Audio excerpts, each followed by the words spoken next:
I'm messing. Maybe a little more open. Okay. Absolutely, always. Aaron, I feel like we've been asking you about the corner spot opposite of Spoon all camp, but just as we get into game week, what makes you feel confident that those guys not named Devin Witherspoon are up for the challenge?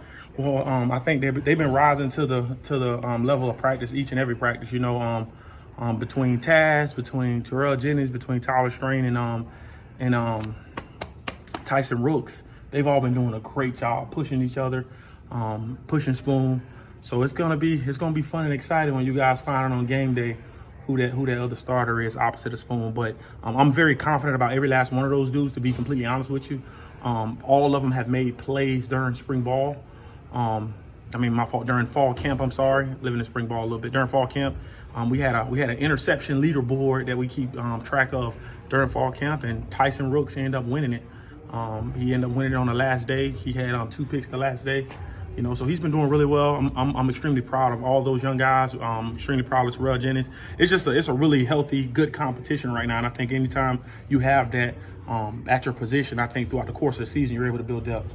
With Tyson, is there any maybe trying to remind yourself that he's still so green when he's out there making these plays? Every single day. But again, I still have to be very, very hard on him. You know, because when we get to game day, ain't nobody gonna feel sorry for him. So obviously me and Tyson have a very close relationship, and so he can take that coaching, he understands that. But my greatest asset in that room right now is Devin Witherspoon. And the reason why is he's coaching those dudes harder than I'm coaching them. You know, and anytime you can see that and you have that in the room, it raises everybody's level of play. You know, he has a unorthodox way of doing it sometimes. You know, but that's the way he do it. Yeah, that's the way he does it. I'm sorry, but the guys are taking heed to it. They know he's played a lot of ball, so they're kind of learning from it. You know, and he's kind of a teacher in his own right. What kind of picks did Tyson have to win the interception battle? All of them were. I featured I think 6'4", he's like picking them out of the air. Yeah. That's exactly what was taking place. All of them were deep balls. It was funny because we had a practice on a grass field, and it was a deep ball thrown to his side, and he picked it off in the end zone, and he stopped, and everybody's looking at him like run, you know, like he hadn't experienced that moment yet, and he was just happy to get the pick, and he didn't understand that now you're a wide receiver and you're trying to score now, you know. And so it was a learning lesson for us all, even as coaches. But most of his interceptions have come from down the field, snatching the ball out of the sky. Coach, Wyoming's known as a more physical team, running team. Absolutely. How you feeling about your guys as far as getting off blocks and making tackles So in run support? So in order to get into the room, right, in order to walk into the room, you have to be a willing physical tackler, right? And so at the end of the day, it's either a touchdown or a tackle. And so that's what we're preaching 24/7. We ask here at University of Illinois, we ask all our corners to be in the run fit, right? So they are extensions of linebackers, extensions of safeties. You're not just asked to cover, all right, on this team, right? Devin Witherspoon has shown that he can come up and be physical. Tony Adams last year shown it, and we don't expect nothing less from any of those guys that are out there at their corner position. So they're going to be forced to tackle. I think Wyoming does a good job of running the ball and forcing guys on the perimeter to tackle, and it's going to be a really good challenge for us. When you laid out your goals for camp, did you achieve them on the other side? Are you where you need to be at this moment going into game week? We're close. We're really, really close. I think for fall camp, we achieved all those goals, but I think when you take a seasonal approach to it, you try to tweak them, right? Because it's a long season. But right now, I think we're close.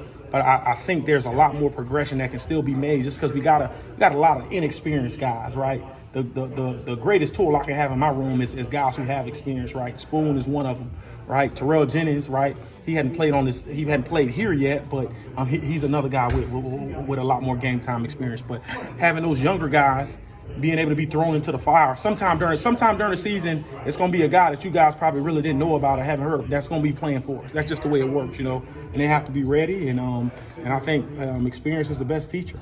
Does that mean there's part of you as a coach that can't wait to get game tape to show your room? 100%. You know, I tell people all the time, it's only a loss if you never learn from it. You know, and so I think if you can learn from the pieces of that game, especially being a young player, right? Well, why why didn't you do this as well? What happened on Tuesday, Wednesday, and Thursday of practice? Oftentimes, there's something that retraces back to practice that you didn't do so well that got exposed in the game. And so as a coach, right, my job is to try to fix all the nook and crannies during practice so that they don't show up in the game. But the reality of it is nobody's going to play a perfect game, right? And so I got to be able to coach those guys through it. I know it can be high anxiety sometimes, being that some of these cats, it's their first time in a college setting, at a college game, Tyson Rook specifically. But you just got to take the good with the bad, and hopefully they're able to learn from it. The coaching points that you sorted out when you were going through who was going to be that number 2 guy, like, what did they have to do to win that job? I think part of it is one, they got to make plays. You know what I'm saying? Coach B says this all the time. We don't have favorites as coaches, right? My favorite guy is the guy who can go out there and perform, right? Who can do what we ask him to do within the confines of the scheme. And so, one, we want you to be a smart football player, right? Be able to get lined up, be able to know situations. And then 2 is just making plays on the ball.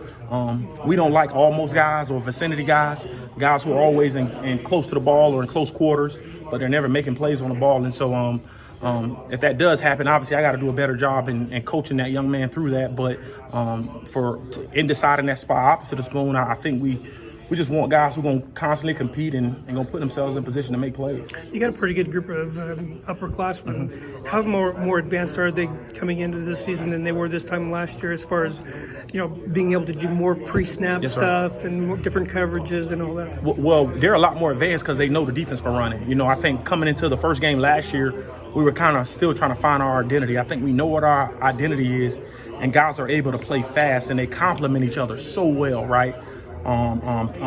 Sydney and Quan out there, I mean, they're literally like coaches on the field. And you combine that with Tariq and Witherspoon and Johnny Newton and Keith Randolph up front, right? Seth Coleman on the edge, right, with Zeke Holmes. I mean, it's just they understand the weaknesses of our defense, and they know how to play fast and make up for them pre-snap communication, And so I think year 2, right, I think coaches feel a lot better just because we understand what our identity is, and we're not trying to figure this thing out. We kind of know what we want to do defensively, and it's just a matter of going out there doing it. What was your impression in Terrell being able to make up the time that he didn't get early in fall camp and essentially make it up in a very, very quick amount of time? Well, it was beyond impressive. It was really impressive being able to get him here and over the course of 2.5 weeks. I mean, he learned the scheme, but, I think the hardest part, anytime you get a young man learn the scheme like that, they still got to play the game, and like that's what's going to be the telltale sign. Like how is he performing in game action, right? Because I think he has a good feel for it during practice, right? I think the first day he his eyes kind of open up a little bit because it's just a faster pace, right? We got a little faster guys at this level, and I think he understands that, and he's been playing extremely well. But I've been very impressed with his football IQ. With what Devin did last year, just how unique is it to have a corner that had 8 tackles for loss, but also 9 pass breakouts to kind of have both ends of that? Yeah, I think it just shows you how physical he is. You know what I'm saying? Like I think Devin Witherspoon could. I mean, his body don't say it, but his mind does. He can play safety. You know what I'm saying? Just from a physical standpoint, that dude's a willing tackler. He wants to put his face on people. You know what I'm saying? Like, he's not afraid at all. You think a guy 180 pounds. Like, dude, you gonna fold up? No, like he's wired different, right? And I haven't had a luxury to coach guys like that. Some guys with his skill set on the outside, they don't want to tackle at all, and Devin's like the complete opposite. And so it's been a luxury. It's been a real luxury, and I think the benefit of that is when you have younger guys come in and they see a physical cat like him on the outside, they ain't got no choice but to be physical. You know why? Because it ain't going to take me to get on him. It's going to take him to get on him during the course of a game or during practice. Yes, sir. Thank you.